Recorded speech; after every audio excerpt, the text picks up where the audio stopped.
Hi, I'm Tim. Join me in this video as we talk about model aircraft plans. I'll go over the history of plans, talk about what to look for in a plan, and if you've never ever built an RC model from a set of plans, I'll show you a very easy way of how to do that. Let's get to it.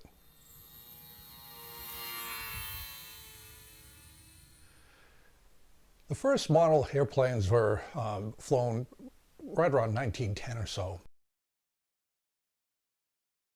I know this for a fact because my grandfather, Alan Cate, living outside of the Boston, Massachusetts area, gave me a set of plans of an airplane, model airplane he built in 1908. It was very primitive construction, bamboo, ambroid cement, rubber bands for powered flight, but the planes did fly. What was common to the kits back then and remains so up to today is there a set of plans that tells you how to put together the airplane. As model aircraft progressed through the 20s, through the 30s with much more advanced construction techniques, the first gas engines, then primitive radio control in the 50s, advanced to the modern radio systems we know today, all the airplanes that modelers built were built from a set of plans. It could have been from a kit with a set of plans, or in many cases, just standalone plans. The plans were printed out full size. You built the model directly over the plan. All the information you needed to build the airplane was located on the plan, the type of wood, the size, everything. And so the plans were kind of an art about how you could convey information to give you enough information to build an airplane. Today, a lot of people are flying almost ready to fly aircraft. I fly almost ready to fly aircraft, but I also build. I think there is a lot of that you can gain as a modeler by knowing how to read a set of plans to build an airplane. And at the end of this video, I'll show you how to do that, even if you've never built an airplane before. Probably the main magazine for modelers up until it went out of business in the late 1990s was RC Modeler magazine. This is an issue from July of 1998. It came out monthly. It was a substantial publication. This issue has 192 pages. And what had happened with RC Modeler, there were a lot of articles about how to build, how to work engines, just how to manage your aircraft, but they also had construction plans. Each issue would have between 2 and 3 construction plans. It'd be an article describing a model that somebody had created, how to build it, the bill of materials, and there was a plan store put up by RC Model magazine where you could order the full-size plans. This is part of how they made money. So what I'd like to do is just to take a quick look at one of the models. This is a model of the Yankee Mike. This was designed by myself. It was the first design that I had published in the modeling press.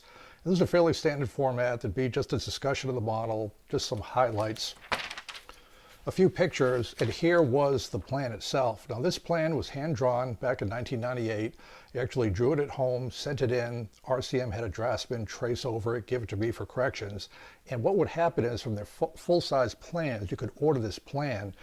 And what would happen is everything you needed to build the model, the side views, the wings, the type of wood, everything was contained on the plan to do that. You note also at the end there was a materials list, because when you build from plans you have to get all the materials to kind of create your own kit for it. Again, this is all done for you with the RCM magazines.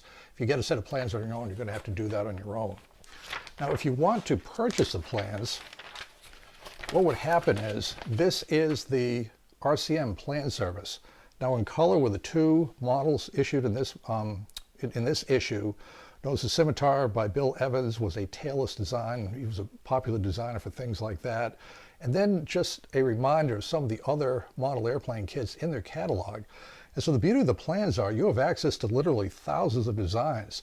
Little racers, biplanes, trainers, any type of airplane you can think of is there. And by getting those plans, even today, you can create some pretty original model aircraft that you just don't get from your typical almost ready to fly model.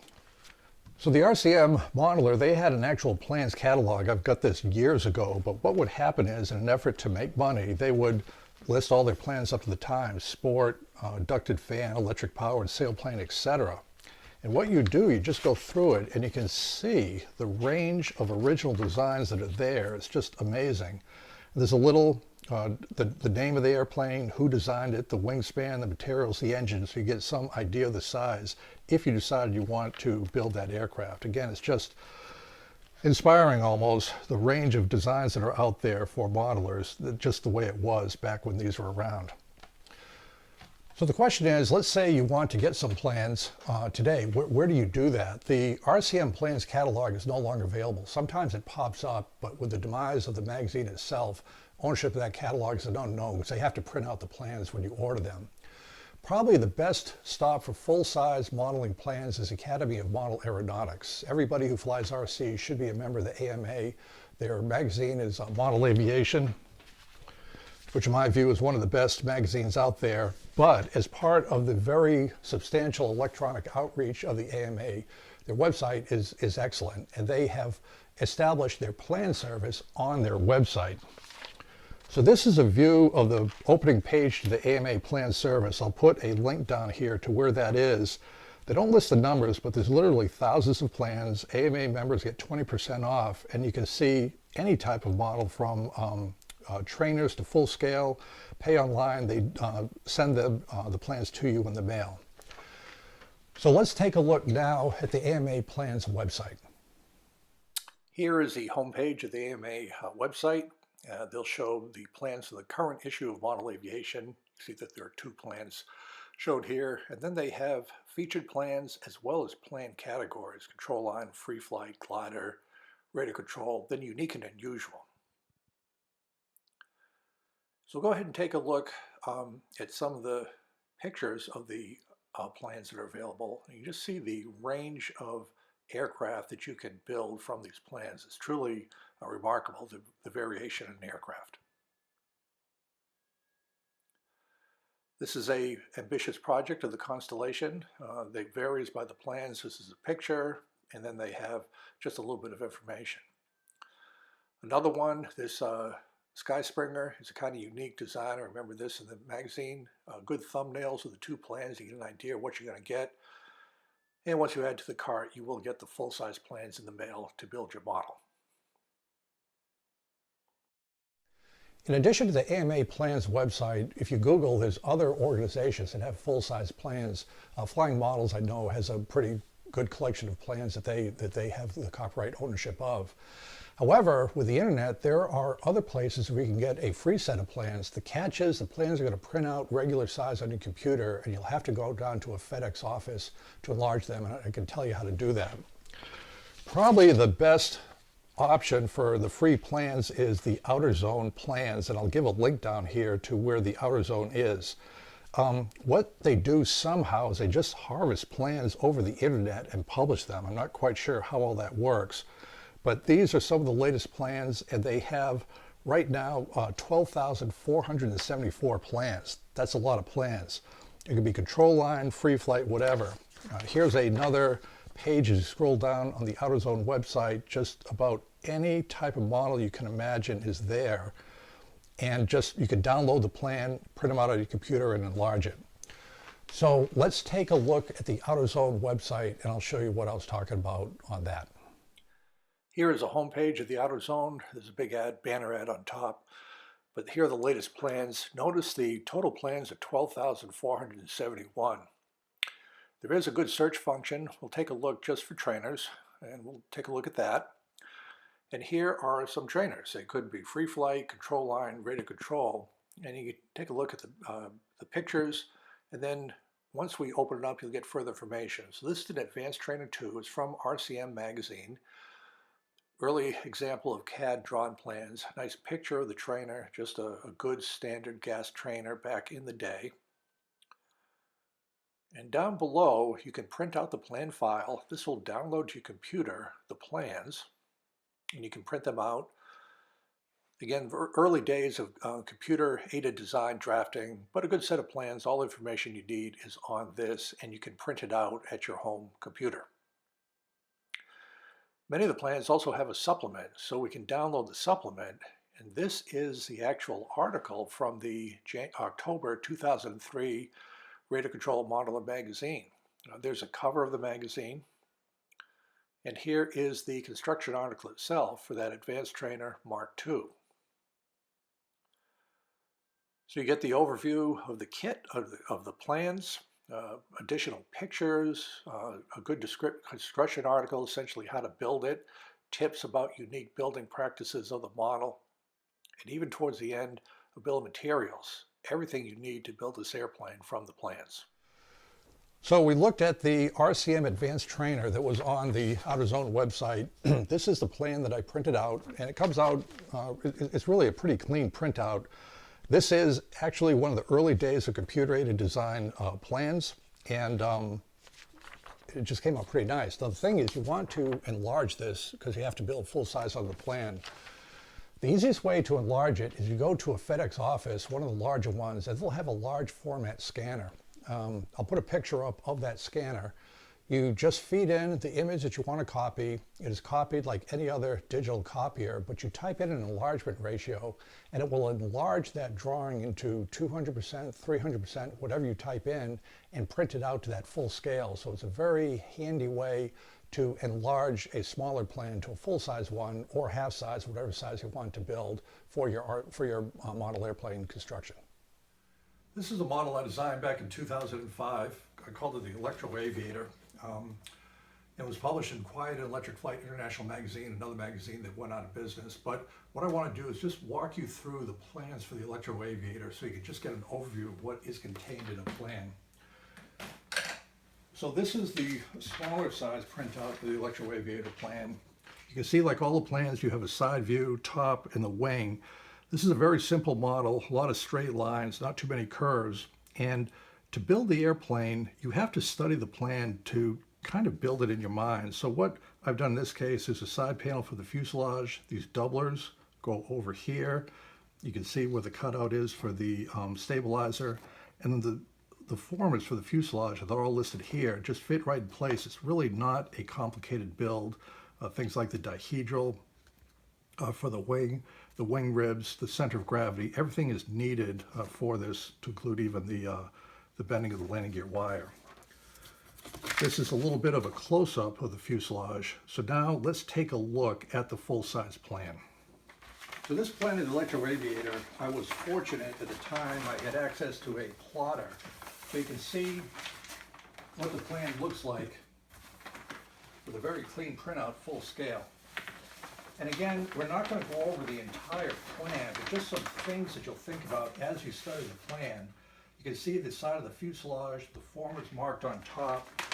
All the formers should be somewhere on the plan that you cut out. There's different materials, plywood, balsa, etc. So what you do is you essentially make a kit of all the parts and then just build the fuselage. The wing couldn't be much easier with just a simple top and bottom spar, leading edge, the trailing edge, and the ailerons. And as you build more models of planes, you get more experience. It makes sense. The idea is to start simple, build upon that before you get to the more complicated models. So we've talked about the existence of model airplane plans, the history, an overview of how to read them. But if you say, I've never built an airplane from plans at all I've done is almost ready to fly, I'm willing to give it a try, but where do I start? And what I did as part of the research for this video is I recommend a great project to start to build your very first plans-built aircraft is a Sig 4 Star 20 electric power. We're going to go to the website in a minute, but what happens with this airplane? Sig is an extremely well-known model airplane design company out of Iowa, and this is one of their all-time high designs. It comes in various sizes, but this particular one is a 48-inch wingspan, 36 inches long, about 2.5 pounds. It's just an ideal, easy-to-build airplane, a lot of straight lines, just a normal landing gear. There's nothing unusual at all about this airplane. The beauty of the 4-Star is it's a very well-designed airplane, so it's going to fly well, but Sig will position you for success because they have a very nice laser-cut kit with all the information there.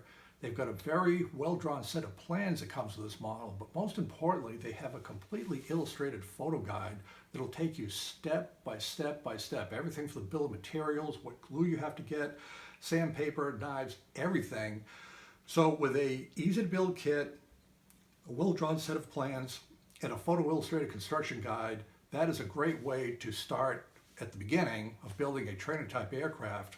And once you see how it goes together, you'll realize it's really not that hard to do.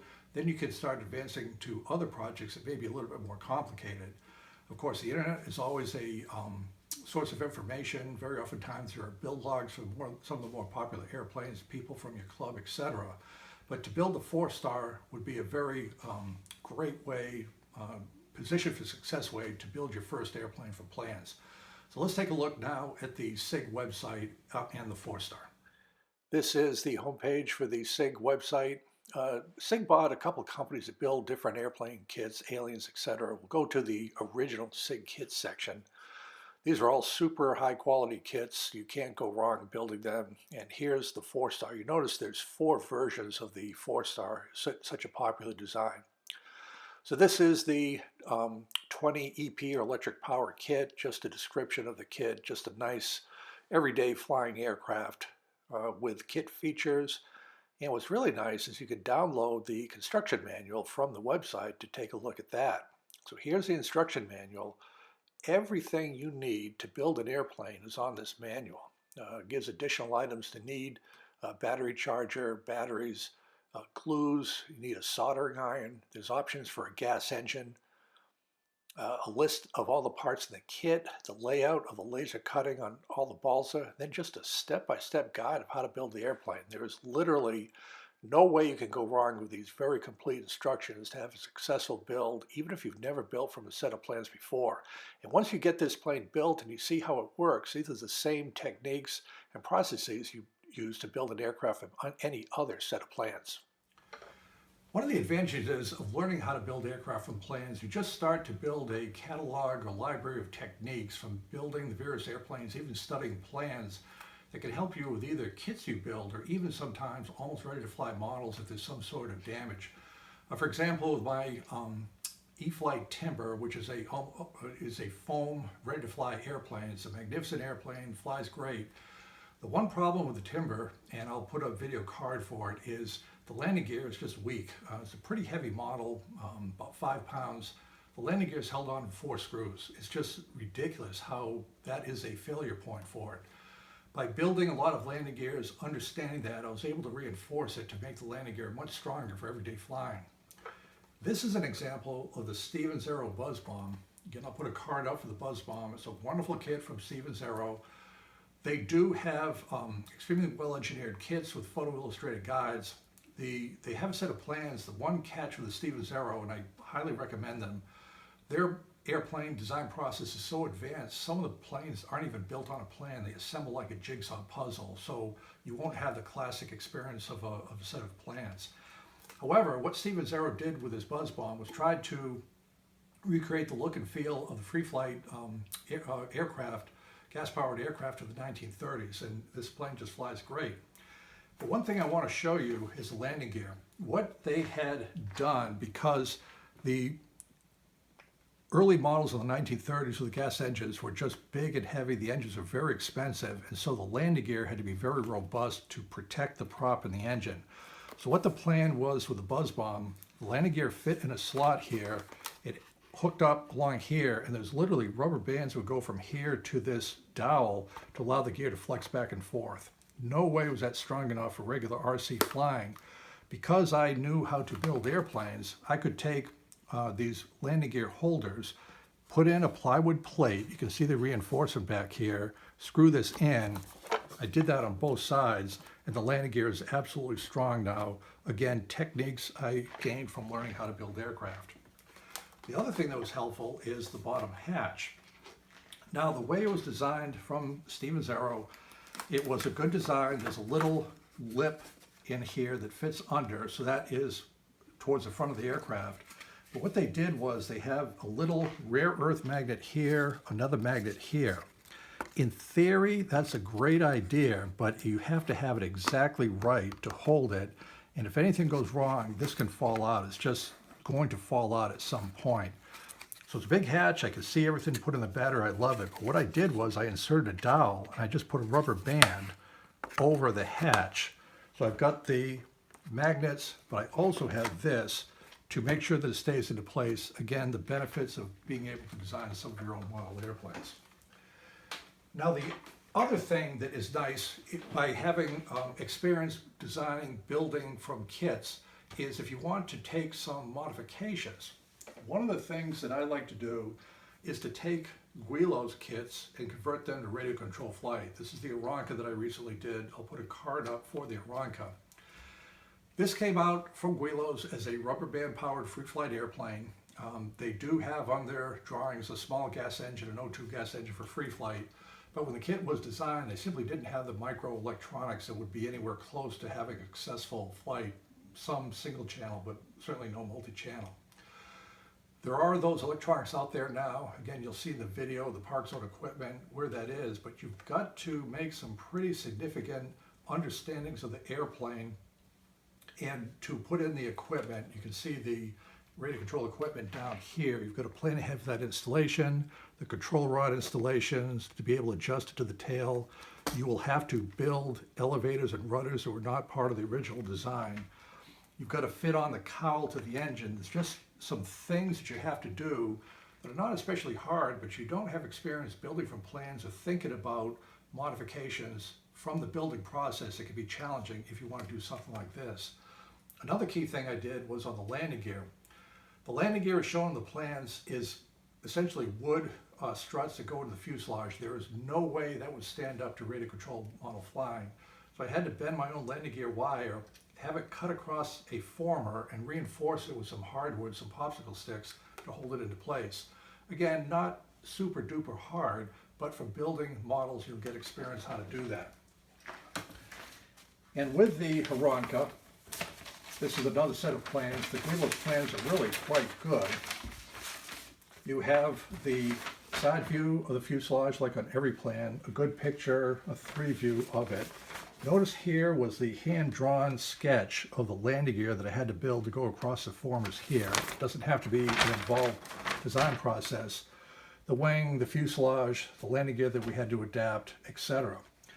Now, one thing that I did, again, from experience was when I looked at this wing, there was just way too many ribs for a lightweight model, and I had to do everything I could to keep the model lightweight. So I know that we could cut out half the number of wing ribs, which I did. Spacing of about 2 inches is adequate.